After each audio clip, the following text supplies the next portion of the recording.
Yeah, so of course, you are stepping into a lot more danger than you are in real life. There's so much, but it does get a little bit tense when you.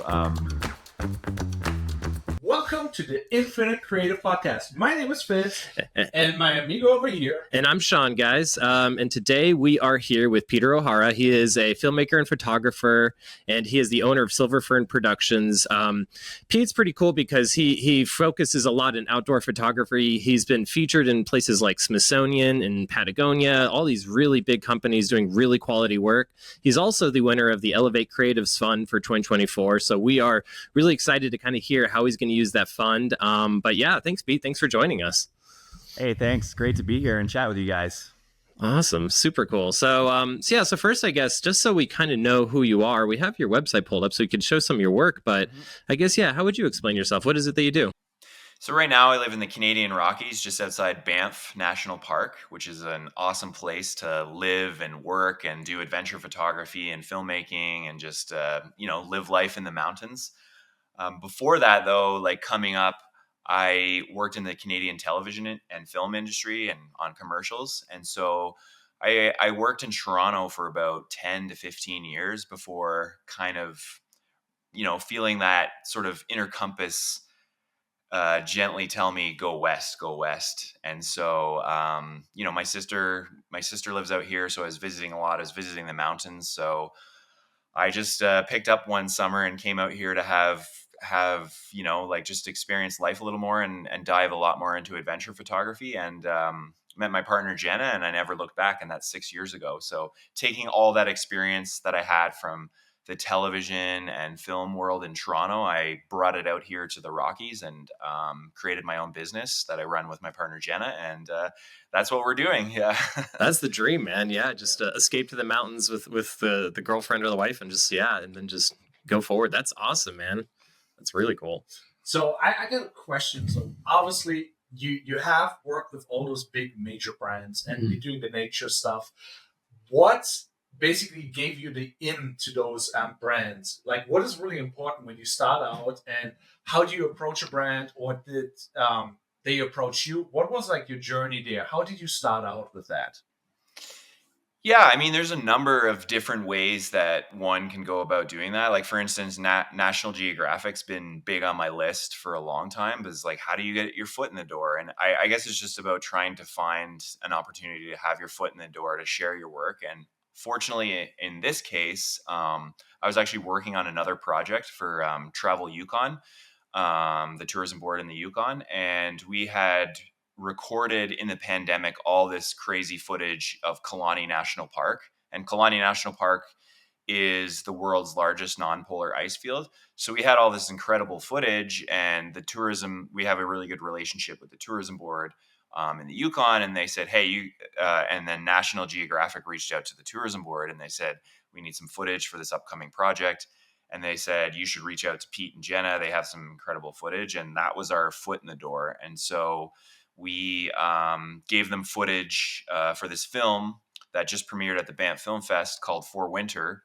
And they came up to the festival, the Nat Geo team, and it was incredible. Like, we got to meet them all, lovely people, and we got to have a small contribution to this film. And so that's a good way to get your foot in the door and start a relationship, and kind of like, you get to know them, they get to know you, they can see what you're about. And so now we're sort of having this conversation. And so that's kind of like one way that you can get your foot in the door. Also, like, I'm sure you're aware of, we send out a lot of cold emails, cold calls, all that kind of stuff. And I just find that, like, for the most part, it's who you know and getting those connections, like face-to-face connections. That's the biggest thing versus like cold emails. So yeah. Oh, 100%. Especially when it's like people are similar to you, right? I mean, you're talking to the Stat Geo team. It's not like they don't love nature, that they, you guys are trading stories of trails, things like that. I mean, I think that's half of it, is once they kind of know that you're part of the tribe, right? They kind of know, okay, this guy, these two, they really do care about the outdoors. And I think that's probably half of it, right? They see that you're showing up. You're not just a cold email that's claiming to like the outdoors. Like, no, you're there. You're in love with it. So That's awesome.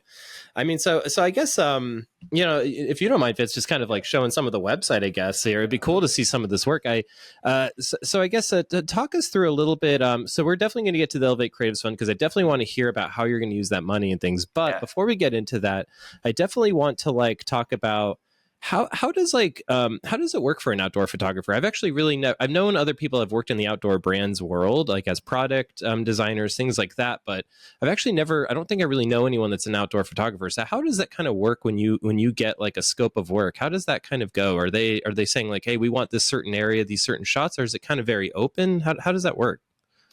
Yeah, there's many faucets, right? Like I think you're not just doing one thing. You sort of create a niche for yourself. But for example, for us, it's not just like one thing. Like for instance, we're going to launch a print store, so we're going to sell prints. You're working a lot. We work a lot with the local tourism board, Travel Alberta. We're part of the Travel Alberta creative community, so they need a lot of content to promote Alberta, to promote the different activities that kind of align with what we like to do. So Travel Alberta is amazing. They're amazing to work with. So they'll kind of like look at your sort of niche and be like, okay, I think you'd be a really great fit to do this and to do this. And so we like to shoot outdoors. We like to shoot the winter. We like to shoot auroras. And so they'll send us out to do some aurora shoots, for example. We just did one last week where we took some helicopters out and did some heli snowshoeing. So it's pretty exciting work. Yeah. Yeah, that's like kind of the dream, really. I mean, yeah, it's like you guys get to just have your adventures, right? I mean, Hmm. it's like definitely that perfect space where it's play, right? You're not like, you're definitely looking forward to doing these things, I'm sure. It's not like, oh God, we got to go take that helicopter and snowshoe. This is going to suck. You're like, no, this is Yeah. awesome. Like, we're going to go do some fun stuff. Yeah, so on the website here, it's kind of nice. This banner is kind of like I tried to create a banner that showcased like the excitement of the work that we try to do. And this is like there's some glaciers here. This is rappelling into a Mulan in Iceland. This is some more sports work. That's actually with Cara Delevingne and Puma. So like I tried to show an array of like commercial work and then outdoor adventure work. Lexus, yeah, and this is Campbell River whale watching. We can talk about them in a little bit because there'll be like some creative Elevate Creatives funds used for that in terms of like wildlife. So I think like to answer your question of what we do, there's a huge array of work and scope of work that we do because, like say one part of the year you could be doing a lot of tourism and then that slows down a little bit, and then the next part of the year you could be doing a lot of commercial work and then that slows down, and then the next part of the year like print sales could take off, and then we're just starting to get into workshops. And so I think creating the way we approach it anyways is creating a sort of diverse portfolio of work that's sort of niched to like the outdoor world. So it's still niched, but it's diverse in that what we do with it, if that makes sense. So, how did you get into like videography, photography, or like what was your kicker where you're like, okay, I'm going to pick up the camera? What's your story? Yeah. I mean, I got lucky really early in life. It was in, high school, going through the angst of a teenager. And in one of my classes, I discovered, I think it was communications class. I had a really fantastic teacher, and we were able to go out and do video work. And at our school, in high school. And so in our school, we had TV monitors in every classroom, and that's kind of how they did the morning announcements. And so people would go and create videos, and so we started to create all these like videos and short films and like commercials for like the morning announcements at school. And I was like hooked as soon as got into video editing, and like I filmed this piece and this piece and I cut them together. There's like that magic of video editing. As soon as that happened for me, it like instantly clicked. And I found myself coming to school early and staying later to like work on this stuff. So you're doing it like, you're doing it because you love it, as opposed to every other class in school where you're just like dreading it. So, I mean, I just took that and ran with it. I went to college, and then from college, I got an internship in the television industry, and sort of, there's been many faucets within the photography and filmmaking. Career. Like I've changed a lot within the career, like from television to moving out here, but I've always stayed within photography and filmmaking. I love it. This is actually kind of funny because that reminds me of Sean. Like he's like classic like designer, web designer. He went to school for design and basically went like kind of similar to your way where it's like you went to school for photography or videography and then went the professional route, and then there's like that other school where it's like, oh, everybody's now picking up a camera and everybody's doing now video. How you feel about that? What is like the difference in approach of like old school, the new school, and what's your thought about the in general that dynamic? Like old school versus new school? Well, I think that like I kind of like think it's like an exciting time now because honestly, maybe people won't like me for saying this, but I don't think you need to go to school for this because you can learn everything online now. You can like spend way less money taking courses. There's so many courses and courses that I still take to like enhance my skills. You know, you can learn from the best in the industry, like Chris Burkhardt, Alex Stroll, like all these amazing people are all putting out courses. So like I had someone ask me like, hey, I want to go to school for this. And I kind of suggested like, maybe if you really want to go to school, I suggest go to school for business and marketing. And then you can learn the photography and, you know, the filmmaking outside of school or do like workshops. We're going to like people like me, we're starting to get into workshops that, you know, like we're planning on expanding worldwide. So instead of spending what it was $60,000, $100,000 on school. Like, why not spend $4,500 on a workshop? Come to Patagonia, learn photography, and then take a business course. Because, like, I think the skills in terms of like the craft of photography, the art of photography, that's something like you can learn yourself through YouTube, through courses, and then the business side is like the hardest side, right? Like the marketing, the sales, all that stuff is what I would suggest going to school for. What I would like to say is like when we check out your website, there is like so much. The composition are beautiful. Like you don't really see that. Like it really stands out. Like what is like your secret for like a good photo or a good clip, or if you give somebody some tips. Yeah, I mean, composition's like kind of hard. Like that's something it's interesting because the way I got into photography actually was I was coming up through the television industry and I was shadowing like cinematographers and directors of photography. And they said, hey, if you want to get better at cinematography, you should buy a photography camera, practice composition, practice lighting, and that's how you'll become a better cinematographer. And in the process, I fell in love with photography just as much as cinematography. So that's kind of interesting too.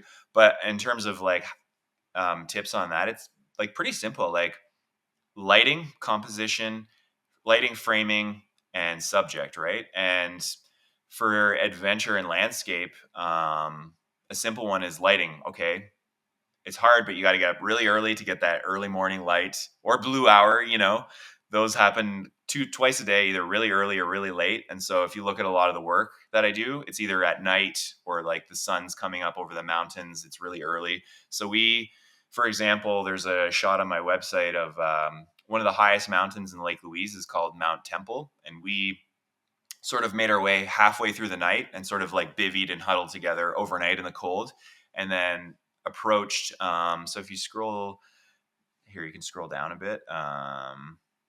Maybe it's up a bit. Oh, thank you. Scroll up a bit to the top. And I can give you reference of the photo I'm talking about all the way to the top. This one right here, the one on the right there. So we spent the night on the side of the mountain and then we went to the summit for sunrise. And, you know, that light is now hitting all the peaks in the Rockies in the morning. And so that's a good example of like going for it early morning light. And that's what we do. And then the photo to the right is actually, so like yeah, I have a shot of that during the day, right? And it's a great shot during the day. It's like inside a glacier moulin during the day. So a moulin is on a glacier where the water sort of collects in pools. And when it can't run off, it melts through the glacier. So you have these like 70 to 80 meter holes that we rappel into to do adventure photography. So on this specific night, the auroras were going off, a huge aurora storm. So I was like, I knew I wanted to get this shot. So you kind of have this idea in mind and you're kind of, okay, all the elements, the climber, the auroras, and the ice. And so I waited years for that shot, and it finally showed up that one night. And so Is this the perfect shot, or is it? You know, some people would be like, okay, let's Photoshop the aurora in there. You know, cut it out. You know, do X, Y, Z. Are you more like, okay, I get the perfect shot and I want it organically, or how you feel about Photoshop and like this type of stuff? Like for my personal work and for like the work that I want to be remembered for, organically. This is all organic. I have a video of this online of us rappelling into the Mulan. So everything you see here, nothing is photoshopped. But for client work, it's a different story, right? Because you're doing commercial work. So I think it's, yeah, you absolutely can do Photoshop and touch ups and all that stuff. For my like personal work that you're seeing here, yeah, this is all organic. This is all natural. Like, I have my own editing style and stuff, but everything you see is what's happening in the frame. What's really interesting to me is especially the people that are in the frames, right? Which is just probably you. It's probably you a lot of the time, and as well as your partner, and it's cool. How does that play into it, right? The storytelling aspect. Do you guys really think about that? Like, like you're in an ice cave. I want you to be contemplative, or are you doing this? Or is even that organic? You're just capturing a moment where one of you's sitting there or something. Is that kind of planned at all, or?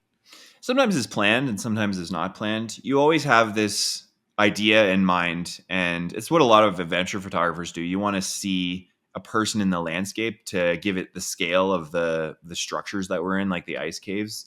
And it also just adds that sort of explorer type feel that I love, right? Like that shot that you saw of the ice cave, that's my friend Matt sitting there. And yeah, I just feel like that was a new cave that we had discovered, and this ice has been locked away for tens of thousands of years. And so if it's like a feeling akin to like exploring a new planet or a new world, or going back in time to going back to a time before humans, so I love putting a sort of human element in it, right? Like a person in a shot, because it just gives you that sense of exploration. Yeah, yeah. Well, yeah, definitely like makes it very humanist, right? It's like it's kind of because that is like the magic out there. Like I've grown up in Colorado, so I've been in the Colorado Rockies a lot, and camped alone and things like that. And there is like a lot of coolness in like the mysteriousness of the world, especially when it's like when you're alone. So I love in your shots, even you have one person, right? It's not like a group of like 8 to 10 people all doing a thing. It feels like that you kind of understand that too, of like showing this one person alone in this kind of like big landscape, that it kind of creates this like feeling, right? This kind of mysteriousness. Really cool. So you did say you had like these things that you've like these milestones, I guess, are like plans or wishes. Like you said, like you wanted to get that one shot for years and years. Mm-hmm. I'm kind of interested. What is on your bucket list? Like if you were to say like, if we could put you anywhere in the world right now, just with a camera, like, is there anywhere that you're like, okay, yeah, we got to get there eventually? Absolutely. I mean, now it's getting more and more, right? You accomplish one shot and then you're like, oh, what's next? I think now it's like, there is more. So on the glacier, there's like these spines that form. It can be very dangerous, but these unique formations. And I would love to get a climber climbing one of those spines with the aurora shining overhead too. So that would be cool. But my partner Jen and I have since been doing a lot more mountaineering expeditions. So we went to Peru last year and we climbed Mount Chopi. We climbed 3 mountains, but Mount Chopi was the highest, and that was 6,300 meters, which is over 20,000 feet. And so that's it there, right? If you go up, I took the drone up there. If you scroll up just a little bit past there, this one on the right here, that's Mount Chopi. If you zoom in close, you can see us on the summit there. And so that took 3 days to get to the summit.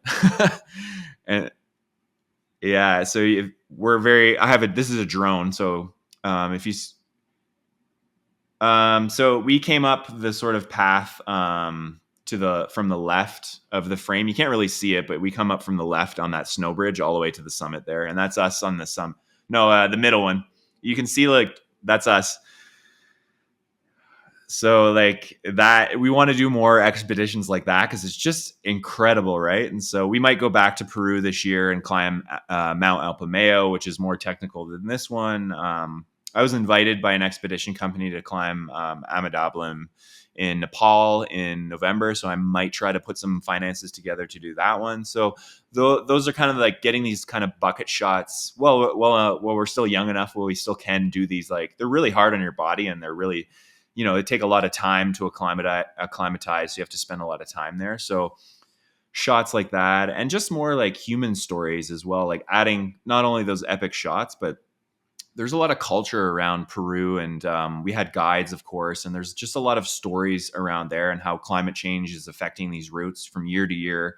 How those are all glaciers and snow; they're melting rapidly. How that affects the communities around them, how that affects the local businesses, and so like not only the adventure side of things, but the human side of things, and how the glaciers that are melting are affecting all the communities in these areas as well. You know. Very important. You probably have like some crazy stories because this is like some life or death stuff. When you're climbing up a mountain, it's ice cold. Do you have enough food? XYZ happened. Like, what is like your craziest story that you experienced like while climbing a mountain, or like in general? Because like there's probably bears and all sorts of like Yep. Yeah. things. Because we're talking just like, oh, how pretty this is, but you just mentioned the stories and the real life events that happened that they are not told. Like, what is going on the journey there? Yeah, so of course, you are stepping into a lot more danger than you are in real life. But you know, I kind of worked in Toronto, and Toronto has the highway called the 401, and I was not that the 401 is more dangerous, but like you know, uh, like, but I always think of this like you know, people were commuting to their work stuck in traffic, and every once in a while there'd be a car accident and someone would perish, right? And it's just like, okay, where do I want to? If I'm going to make a choice, where do I want to put the risk? On the highway going to work every morning, or in the mountains? The mountains are inherently more dangerous than that highway statistically. However, you know, they do fill my cup and they do fill my soul. So like I'm choosing to be more here. But yes, there is inherently more risk being in the mountains. And so, you know, you just kind of have to accept part of that and do as much training as you can. Like last night, we were actually just at Avalanche Awareness Night here in the Canadian Rockies. And so every year we try to do more of the courses that they offer here in the Rockies and training, you know, like ropes and mountaineering training. And, you know, we have a nice mountaineering community here in the Rockies. So we try to like, you know, practice our skills on like easier objectives before we go and do the harder ones. So there is a lot of thought that goes into it. However, like it is risky, right? Like there's always going to be that risk that you have to accept. It's never going to be fully safe. And for example, the story of that Aurora shot climbing out of the Moulin, my friend Thomas there, my climbing partner, he was climbing to the top and he hit his axe into the ice. And we're in this little alcove sort of column there. And then on the other side of the alcove, we heard this huge piece of the glacier fall apart and come down behind us. And it was as loud as a house collapsing, right? And it like shook us to our cores. Like we thought, is this it? You know? And, you know, I've been inside of ice caves and, you know, with climate change, you know, we're seeing warmer winters here now too. And so generally speaking, you don't go into ice caves in the summer because it's like they're melting, it's above zero. So in the winter is kind of our ice cave season, but it's a mountaineering exercise. We have to have our helmets and our gear and all that stuff. But, you know, like sheets of ice, I've seen them fall off the ceiling. And so so we try to like be very careful with that. And, you know, I've seen people go out there not really aware of the risks that they're getting into. Yeah. Yeah. Well, so with that being said, I was just thinking, like, if I'm like a younger, like, let's say, like, you know, I'm in my early 20s, I've been camping, I've done all that stuff, but now I want to go to outdoor photography, videography. I mean, what would be your advice to that person? Is there something that you wish you would have known earlier in your journey, being an outdoor photographer, videographer? You know, simple things, even with gear or anything? Is there like, what would you kind of tell those people? Well, in terms for safety, I guess I would just say, you know, there's tons of courses that you can take that are, you know, outdoor geared towards outdoor safety and learning and knowledge and stuff. So maybe that'd be the first thing. So you understand the environment that you're walking into, or just like find like mentors and say, hey, I know that you're out there a lot. Like, I want to understand what it's like to be out there. What do I need to know in terms of safety and all that kind of stuff? And usually any sort of mountain community that you're in, there's going to be courses, there's going to be companies that are like fully geared towards that. So just educating yourself. You know, when you drive through the national park here, there's signs that say you're an avalanche country, be avalanche aware, right? So just know that there's an inherent danger, and there's like wildlife, of course. Respect the wildlife. We've run into bears. I've had some intense encounters with some bears. I've had You guys get the crazy ones up in Canada. Those are the vicious ones. The grizzlies. Yeah. They're beautiful, amazing creatures. I love grizzly bears so much. But it does get a little bit tense when you see them unexpectedly on the trail. Like one Can night you Yeah. we go a little were, bit into that, like a story with a grizzly? yeah, I have one story. My partner Jen and I were climbing up this mountain called Grizzly Peak, aptly named. Yeah.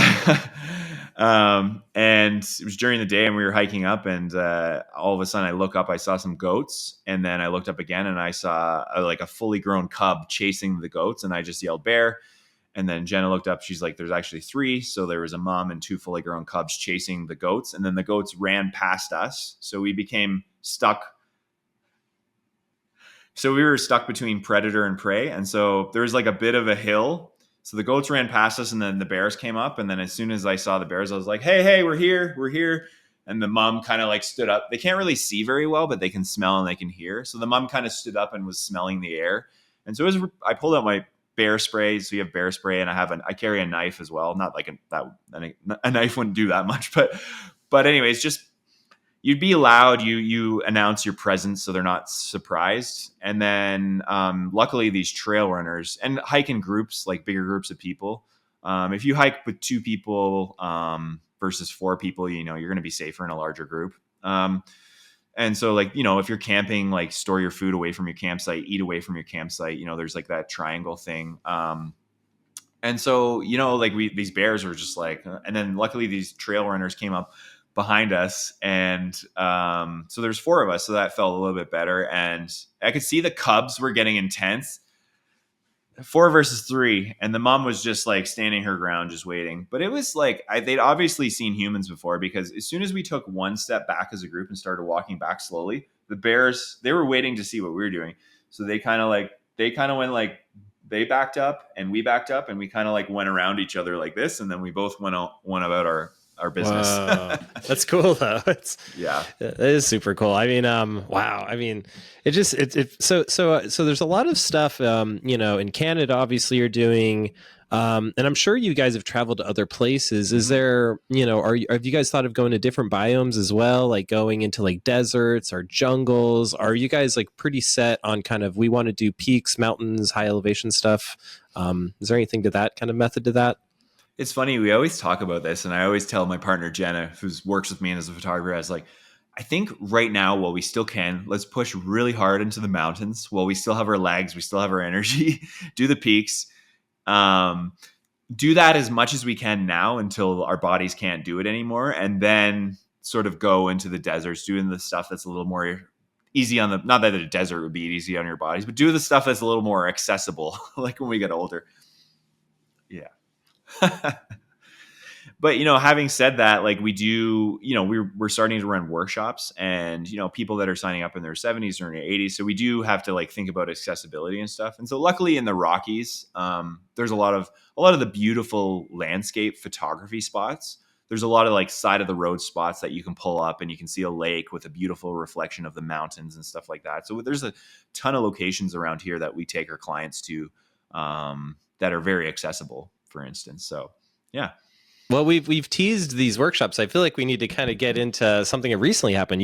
So congrats first off from being one of the winners of the Elevate Creatives Fund. You are among a lot of really cool people. I mean, some of the guests we've had on here have like met the president and things like that. So I mean, like, so you're definitely part of like a really cool group of people. So first, can you explain to us, I guess, and our viewers, like, what is the Elevate Creatives Fund? What is that? Yeah, so the Elevate Creatives Fund is, I believe it's a partnership between the Shorty Awards and the Wave app. And Wave is like a financial app. We should get into that too, talking about like helping young creatives, because like, you know, the financial side of the business is so important and often neglected by artists and creatives. But basically, so Wave created the Elevate Creatives Fund. And basically, every year, I think this was the second year, they gave away $20,000 US to 6 lucky participants. And so you have to make, it's sort of like a Shark Tank pitch, but not as like aggressive or cutthroat as that. It's very friendly, right? So you just you make a pitch, and then you put forth your idea, and then I put forth my idea, not of course not thinking that I would win, and then I was very like honored and happy to see that I had won. And basically, the idea that we pitched was, you know, we want to like get to that point where we're ready to share like all the things that we've learned and pass on our knowledge. And so to further enhance our business, we want to start to run a series of workshops and photography workshops. And so that was kind of the idea I pitched, is like, okay, I want to build a community to help other creatives.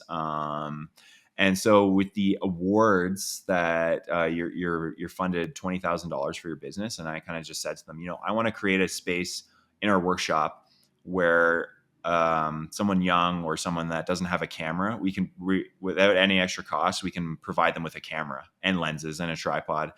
And so at least for one spot in our workshop at no extra cost, people can sign up. And if you don't have a camera, we'll have a new camera that we can teach you, and we'll know the ins and outs of that camera. And yeah, you can come and you can learn on a brand new camera and have a great adventure with us. Yeah. I love that. Yeah, I love that too. Also, you just mentioned camera. So what type of brand is your go-to? Doesn't matter. Give us the tea. Just for the beginners, because they're like, oh, I have a Canon, or I have a Sony, or XYZ, and they're like, yeah, you need a different camera. Give them the truth. The important stuff. Honestly, okay, so it's really funny because I shoot on Sony, and my girlfriend, my partner, Jenna, she shoots on Canon. And so we use both, and it doesn't really matter. Like, there's things that I like about both ecosystems. I really love Sony because, I kind of came up with it and I'm used to it. And I like, the dynamic range of it and working in television and stuff. But honestly, the thing you should be focused on the most is like your composition, your lighting, your storytelling. Like, that is the most important thing. Like, that will always be king and queen, is like the story, the composition, the lighting. It doesn't matter what camera you use. Like, you can get into the technical details. All that comes later. Like, you can discover what you like. So, but just like Canon, Sony, they're great. They're all the cameras now are great ecosystems. So that's really cool. So in these workshops, I guess, yeah, let's dive in a little bit in it. Are you kind of teaching the basics of photography, the basics of outdoor photography? Is it really any skill level? Is this kind of like an internship type of thing? What is this kind of like? How is this going to work? Yeah, it's all skill levels. So you could be, you could be fully professional. So for instance, we've had professionals like hire us and just want us to take them around to the best spots in the Rockies. They know how to shoot. They know how to do everything. They just want to know the spots. And so we run photo tours. So we're starting to run some now. Just custom. We're doing custom tours too. People reach out, it's like, hey, can you take us out for a day? So they'll pay us a fee and we take them out for a day. We kind of discuss like the weather, where might be the best places to film, kind of what they're interested in. So we have these custom workshops that are available. Then we'll do larger group ones that'll be planned. So for example, we are in talks about doing a grizzly bear tour from Vancouver Island. Yeah. So we did that. That's, of course, yeah. But no, it's an incredible experience. Like, that was a client of ours that we had done video work for. And then we approached them and like, hey, I think this would be a fantastic workshop for photography. And so that's on Vancouver Island. You take a boat over to the inlets on the mainland of British Columbia, and it's during the salmon run in September and October. So the salmon come up the river to spawn, to lay their eggs, and that's what the grizzly bears feed on them. And we saw like 18 grizzly bears in the span of like 2 hours. So swimming and doing all this crazy stuff. So we're just like, yeah, we want to do this workshop. So that'll be one. And then you take a boat to get there, and it doesn't happen every time, but there's a chance of seeing humpback whales, orcas. So we're really excited to launch that one. So that one will hopefully happen in September, October this year. And then, yeah, we're here in the Rockies. And so we're going to launch like annual workshops around, there's ice bubbles. They're methane bubbles that freeze and create these cool formations juxtaposed against the mountains. And so we're running custom ones for that right now.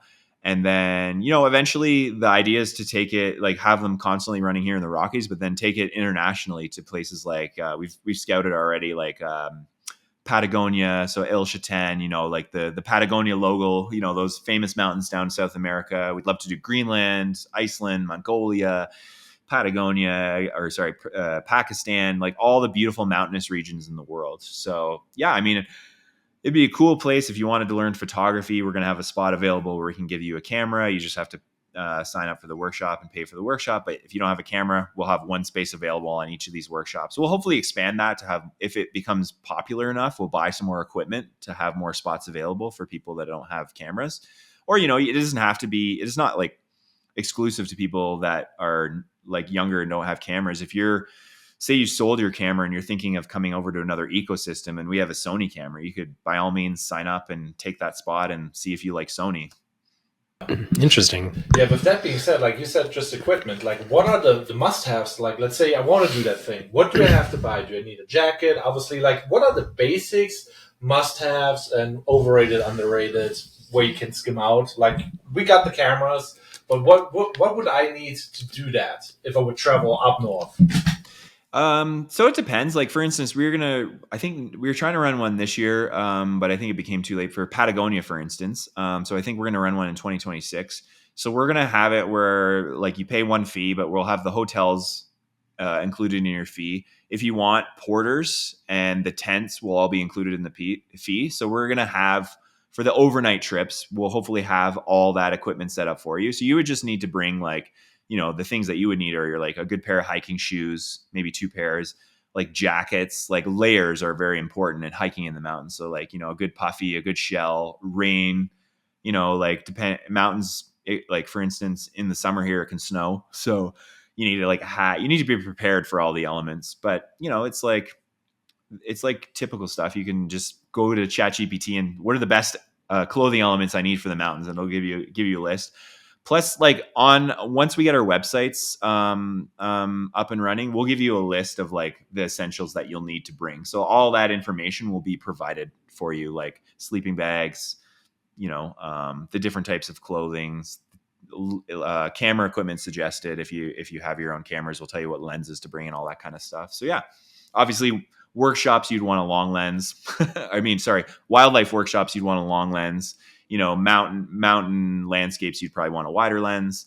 So yeah, I mean, all that information will be on our website because each workshop will be kind of different, right? Like Patagonia will be a little bit different than the grizzly bear tours on Vancouver Island. I have one on that one. Yeah, you should come. The grizzlies. Yeah. No, I mean, it's why they ain't gonna hear me with the bears? Yeah. Oh my God. Yeah. It's so with so is that kind of the future? Is that what you're kind of looking to do more and more of, I guess, is just move into the workshops, traveling more? And then I guess with that being said, is this so I guess the Elevate Creatives Fund, that's going to really go to getting the gear that kind of helps in those workshops. Is there any type of scholarship or something like that, or mentorship? Is there any young creatives that you're going to try to kind of bring into that world? Is that part of it at all, or?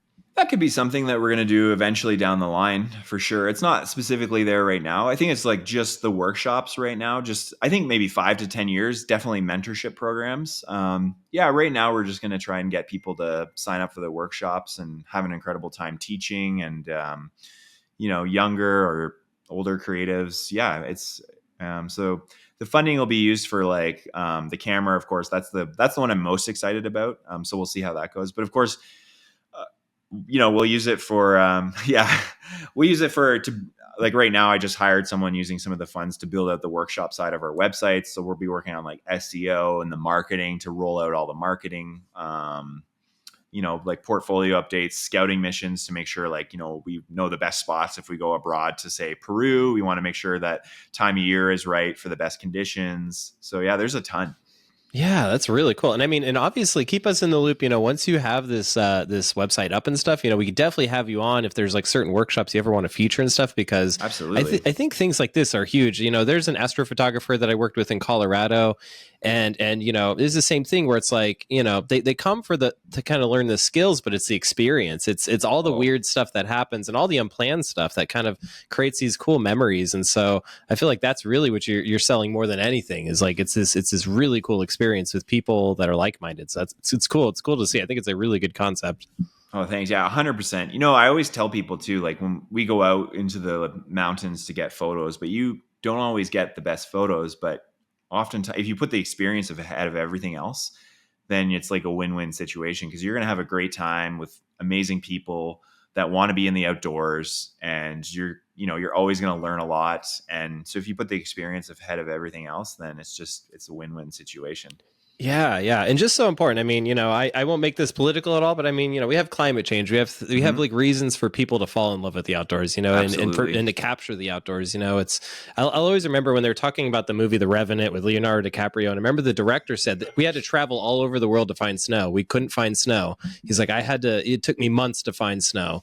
And I think that was really powerful. I'm sure that you've even seen some of the effects just even subtly of how the world's changing around us. So I think, yeah, now more than ever, I think what you're doing is like super important, and they open it up for new people and people that haven't seen these things is really big.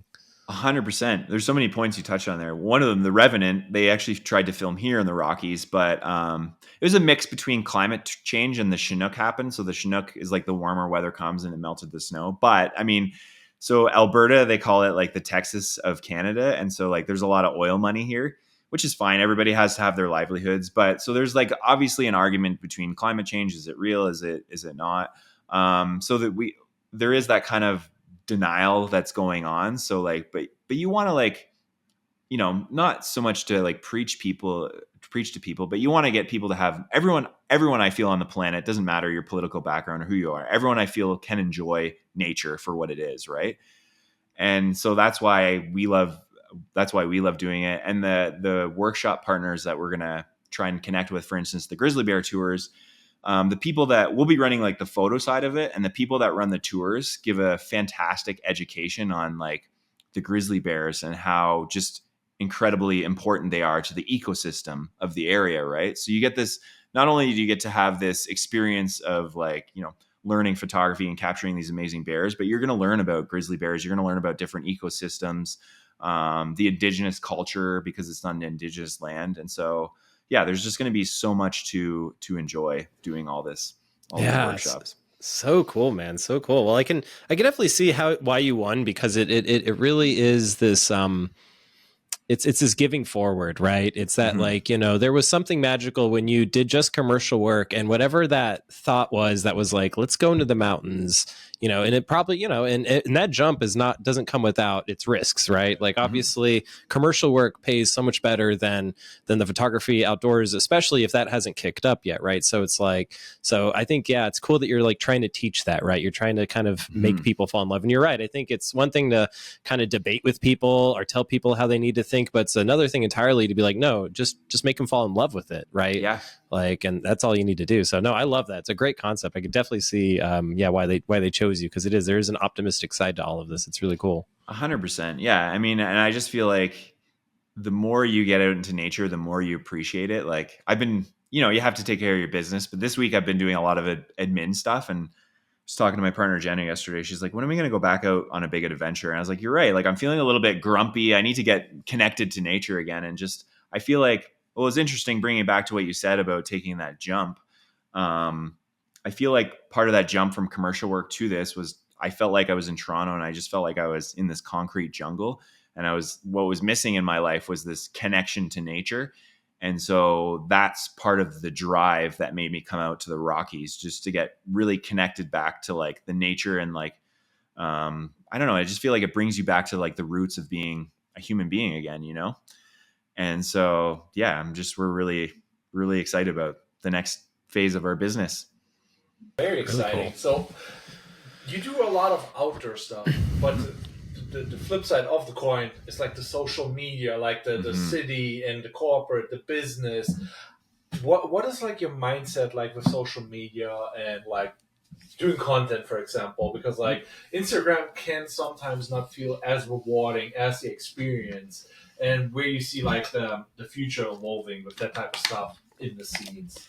Yeah, I mean, I still put a huge emphasis, and I tell like I have a lot of younger friends here that are up and coming, and I was like, like Instagram and social media has this sort of negative context, but I think if you approach it from a genuine perspective of the like love what you're doing, then it doesn't have to be as draining, because it's all marketing in the business is so important to your like if you don't do it, no one else is going to do it for you. If you don't go on social media, yeah, unless you have money to pay them, of course, yeah, yeah.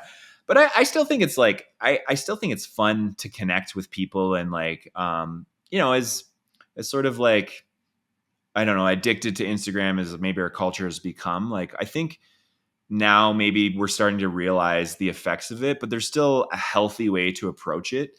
And, you know, the way, like, I'm a bit older, so like I sort of came up without Instagram a little bit, and then I got into it. And one of the photographers made an interesting point. He's like, you know, before Instagram, I was spending like hundreds of $1,000s on galleries and all this work that nobody was seeing. And then he's like, I started using Instagram, and then all of a sudden, like, hundreds of thousands, if not millions of people are now seeing my work. So it does have a place. It is important, and it is a great way to connect to people within your community. You know, you don't need a big following, right? Like, you only need, like, if you're running workshops, you only need what, like 7 to 12 people to sell that out. So, I mean, I wouldn't focus so much on the numbers as I would focus more on the quality of the work. So, yeah, and I think people can get lost in sort of chasing the numbers versus the biz. You know, it's like status versus like actual uh, financial. You know, what am I trying to say? Like, you know, like making the money to make your business work so that you can keep doing what you love. You know, so if you just go after the numbers, you're probably going to lack a little bit on the financial side. So, but it's approaching it with a fine balance. And, you know, I wanted to bring it back to Wave, who, you know, sponsored the Elevate Creatives Fund. And what I really liked about using, so I signed up for Wave last year. It was recommended to me through a friend, and that's when I found out about the Shorty Awards and the Elevate Creatives Fund. And Wave is a great app because, you know, for the longest time, I wasn't very good at like the bookkeeping side of the business. You know, it's not like the most, yeah, it's a struggle for all of us creative. We want to create, right? But Wave was such a great application in terms of like bookkeeping and keeping everything in order. And so I feel like when you get that side of the business right early on, it makes everything else so much easier to go out, and knowing that the books are taken care of and the books are like running smoothly, it makes going out and creating, like, you can totally focus on what's actually important to you. And so, like, really, I think, to tell young creatives, it's really important to like get that right early on. I can say that because I like messed it up so many times, like coming up. And so, like, having an app and a company like Wave that recognizes that and has now made it like a lot easier.